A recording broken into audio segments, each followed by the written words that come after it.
I'm at Barbara's Hiker Hut. This is an old Quonset building. She and her husband used to raise apples and make apple cider that was evidently pretty exquisite. But this is kind of a covered area. You can see the people with tents out here. There's another little covered area over here. They have a kitchen back there, a couple of cots, a loft, which I'm told is pretty hot. Electricity for charging things. Fridge with lots of food that's open. She operates by donations only, and it's a great place. Nice view of Tehachapi, the city. There's a bike path that goes right to Walmart if you need supplies. So pretty good place. Still trying to decide what to do. They got more snow in the Sierra Nevada, so that's not looking possible, and just got to come up with an alternative. So in the meantime, I'm going to get a shower and shave and do laundry, and we'll take it from there.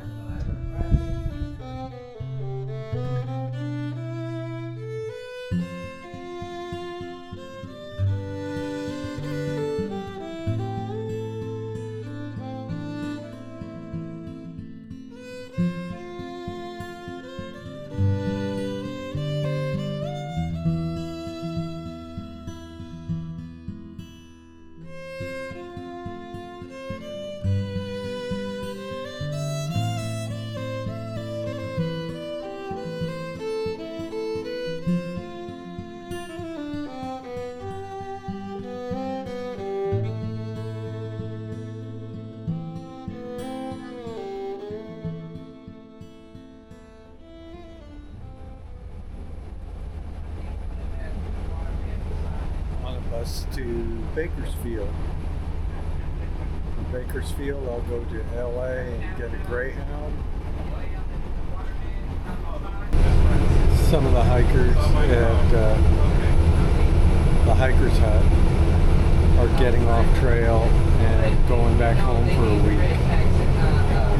The Sierra Nevada got more snow, it's even more treacherous, and just not worth pushing forward. I'm leaving a little early. I was going to go on the trail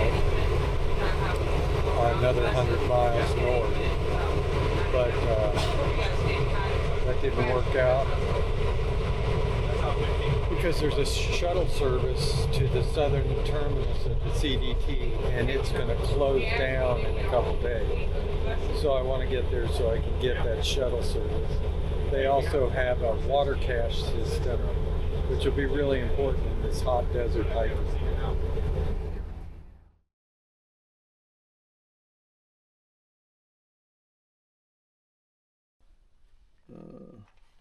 This is day marked by death. Huh. This is where he's buried. I don't know if it's where he's buried, but this is where the stone is at. Yeah. Yeah, so Frank Evans, born June 12th, 1865, killed here May 1st, 1907 by Crazy Cook, murdered in cold blood with an axe, marked by death. The rest is broke off. We don't know what it says. So yeah, there's no cowboy camp here. This guy Frank Evans insulted the cook about his food. Cook hit him in the head with an axe. Some people say maybe a hatchet, which is how the hatchet's got his name. Hit him in the head with an axe, killed him, fled to Mexico. So that's how Crazy Cook got his name. Oh, it wasn't his last name. He was a crazy cook. Yeah, just Crazy Cook. Crazy cook. Yeah, we had there was a steam or a tugboat captain that came to hike earlier, and he said that he's like, you know what, it's got to be a cook thing because the cook on my boat was batshit too. He's like, so it's got to be something with cooking. I don't know. Yeah, everything on that side of the fence is Mexico.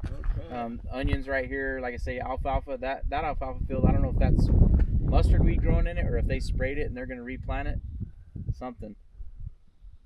But yeah, the monument's right there, so we got like another hour drive. So whenever you guys are ready, we'll load you up and get you there. All right, super.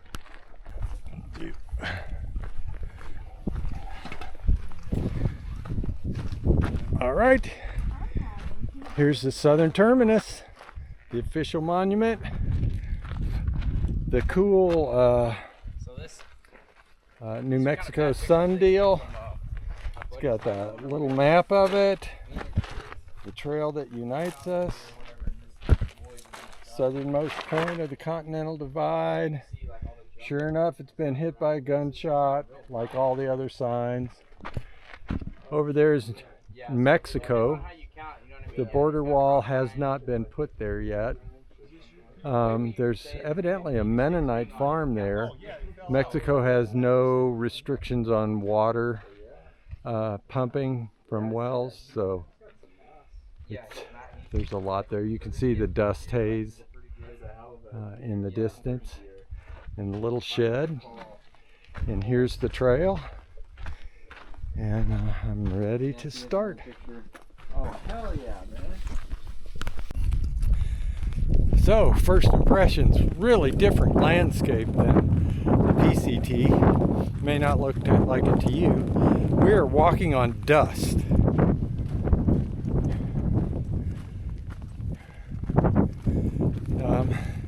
There's a headwind I'm walking into that makes it kind of cool, and that's nice. So, good clear treadway, although it's really windy. And there have been a few signs. Oh, I see one up ahead. Yeah, so they've got the start of the trail really well marked. And that's pretty nice. It was quite a ride in here, almost 40 miles. And it took 3 or 4 hours, so it was slow going. The driver was a really nice person named Clint, who's from this area, knew a lot about it. He explained the water caches, which went right over my head. He was talking about this wash and that mesquite bush and those humps on the mountains. But I have a mileage listing of the water caches, and so hopefully if I can get far out to work for me, I'll be able to find them, because I won't find much water elsewhere. Some of those people were dumping water back there because they're pretty confident they can find the washes, and I mean the caches. And I haven't done that. I'd rather carry a little extra weight and be secure. So, good start. There's some cloud cover, which has kept the temperatures cooler, and I'm really excited to be on the trail. Imagine yesterday was a travel day, and the day before I was hiking on the PCT. So I've made the transition. I'm hoping that at some time in the future I will be able to complete one of these gall darn trails instead of hopping around, but we'll see. There's a bunch of snow in Colorado, but there'll be several weeks for that to melt, so hopefully I'll be okay. Beautiful country. It's very much agriculture here, and I suspect that agriculture has really done some detrimental, had some detrimental effects on the landscape. There's not much edible here for any kind of herbivore.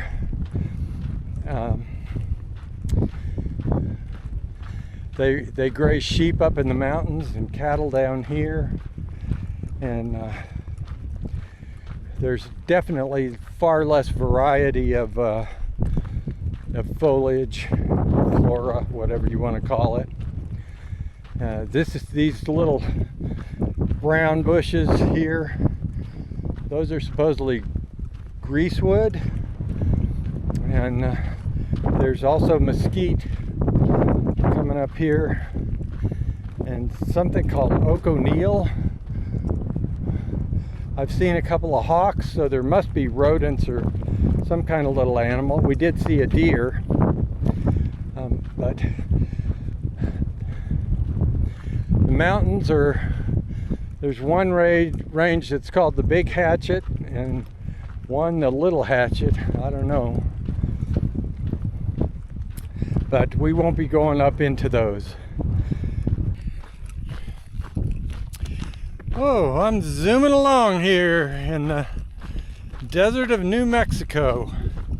I'm probably about 6 miles from the border now, and it's really been fast trail. One thing I noticed is I see hardly any lizards. I think I've seen maybe 3, and I think that's a reflection of the fact that there's not much biodiversity here. I mean, in Southern California, I saw lots of, there were lots of flowers. Remember I talked about how beautiful it was and the scent from the flowers. With flowers you have bugs, and with bugs you have lizards, reptiles. So that's probably why I don't see too many lizards. But I wanted to talk to you about, real quickly, about one aspect of our criminal justice system. I've talked to people on the trail, and there seems to be kind of a consensus, or a lot of people believe that death penalty and major crimes is the purview of the federal government. And that couldn't be further from the truth. 95% of felony cases are resolved, are handled by state prosecutors. 95%. So the majority of our criminal justice system is handled by the states. And like I mentioned before, no two states are quite alike. So in essence, we have 50 criminal justice systems. And the states spend around $200 billion on criminal justice. And 80 billion of that is the jails and prisons. Gosh, so if we could cut that down, think of the money we'd save. And studies have shown that it would not increase a risk to society. So when you incarcerate someone for jumping a turnstile or smoking a joint or whatever,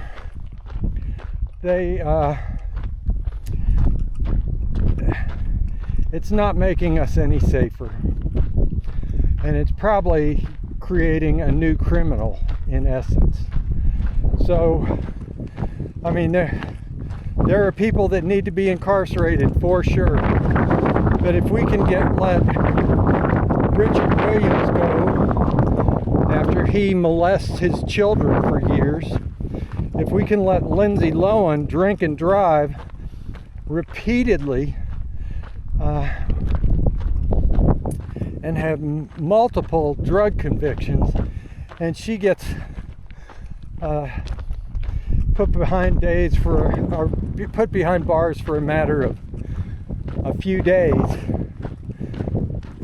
then we should extend that to other people. I mean, if Tiger Woods can race cars under the influence and not get charged with anything, if Scotty, what's his name, Scheffler, can drag a cop who's insisting that he stop, and the cop gets in trouble,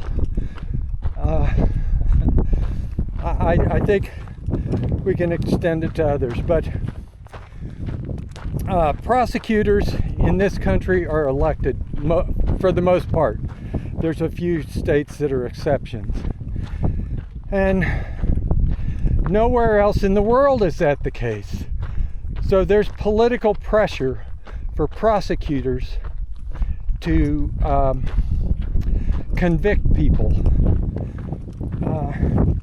But in truth, a prosecutor's is not just someone who handles cases on behalf of the public.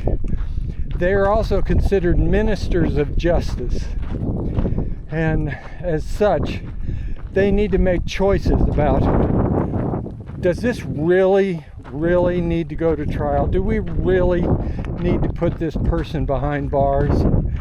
And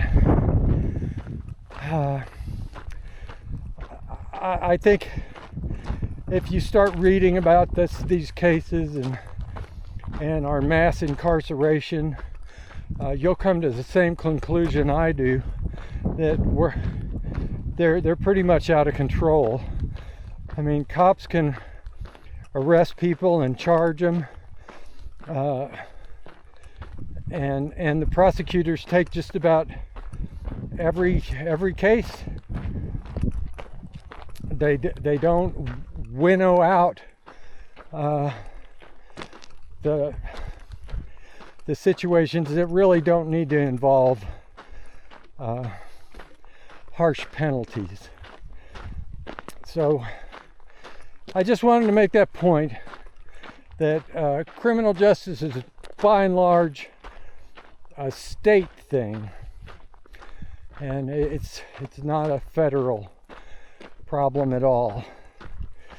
And it's really not to our advantage to have prosecutors be elected. There's too much political pressure for them to just hammer people, and that's what's happening, and that by and large is a major reason why we have so many people in prison, more than any other developed nation in the world, both in absolute value and in per capita, meaning the number that are, for example, incarcerated per 100 citizens. Okay, I'm going up a very, very, very slight rise. It's so gentle it's hard to tell I'm going uphill. And there is a good breeze. You probably heard the roar on the camera at times. But even though it's quite warm, the breeze has made it pretty doggone comfortable. I was hotter on the PCT at times, for sure. So that's it for now. We'll catch you later.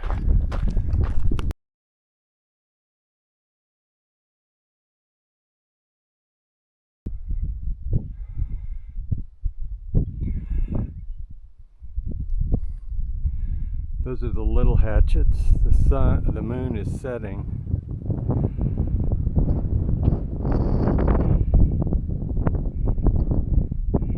And there's the big hatchets.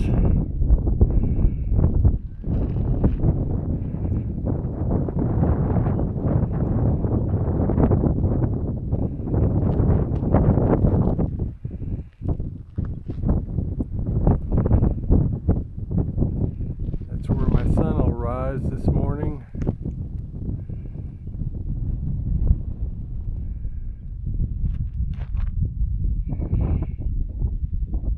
And that's where we're headed. It was a warm night and I cowboy camped, which means I didn't set up my tent. I just slept on the ground with my pad, sleeping bag. And I've been on the trail for about an hour and a half. It's kind of weird trying to follow the treadway.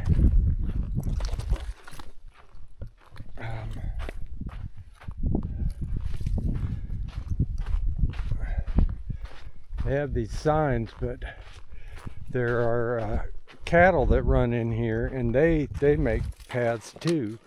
And at night you can't tell footprints from cow hooves, really. So I got turned around a couple times, but got back on the trail.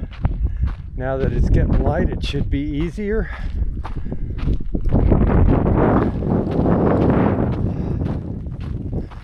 And hope to get 30 or 35 miles today.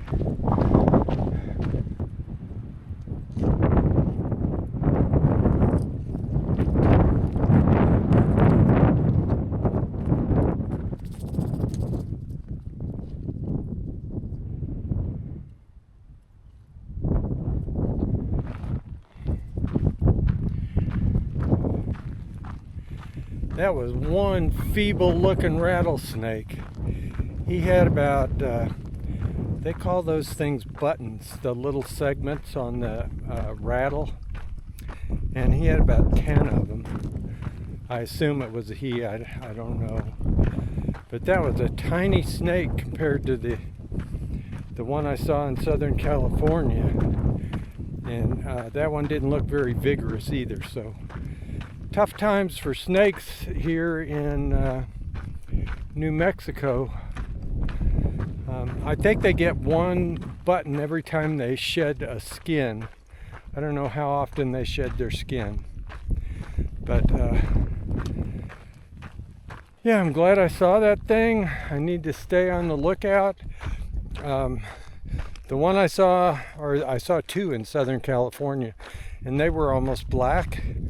This one blended in really well with the surrounding environment, so I'll have to be careful. As you look out across the desert, it looks flat, but it's anything but flat. I mean, there are areas where it's pretty flat, but they're just washes and ripples and ups and downs and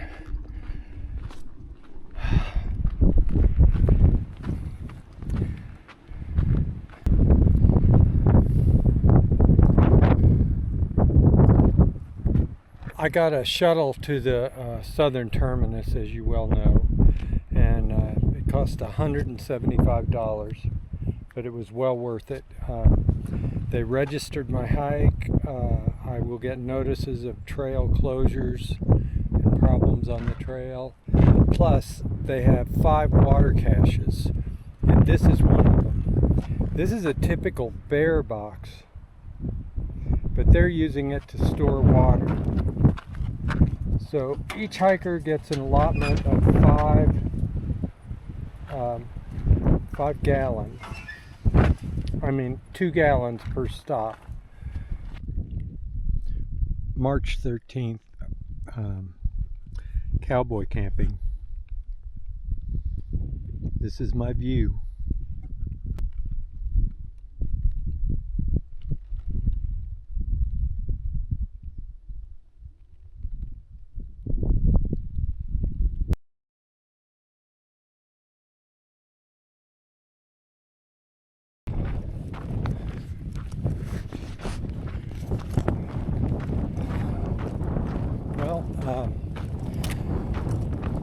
The wind is starting to pick up just a little bit, and it feels good. I hope it doesn't go like yesterday, though.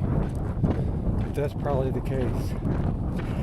I've talked to quite a few people about the criminal justice system and incarceration. And there's a general belief that there's a big problem because prisons are privatized. And I don't know how that got spread. Back in the late 80s and the early 90s, politicians were getting elected right and left by campaigning on getting tough on crime.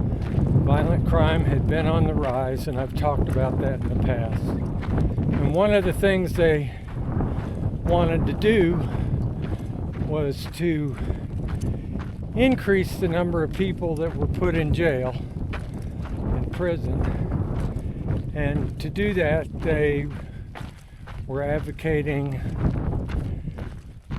privatized prisons. And that was a big campaign push for a lot of politicians.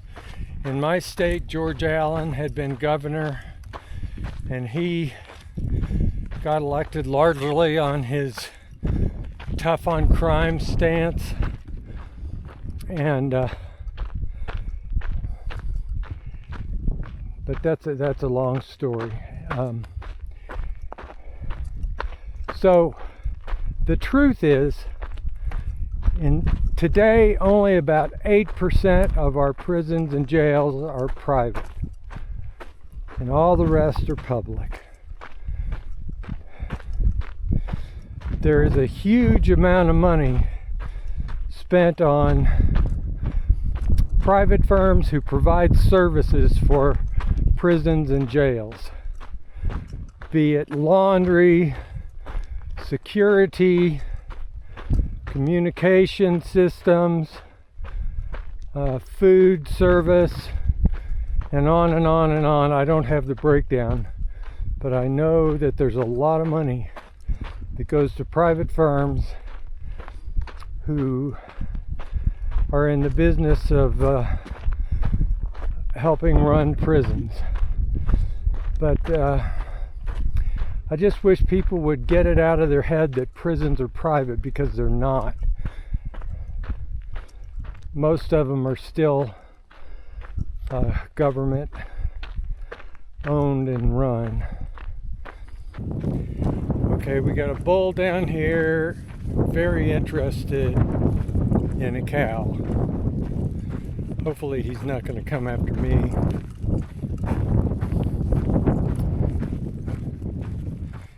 He looks like a brute.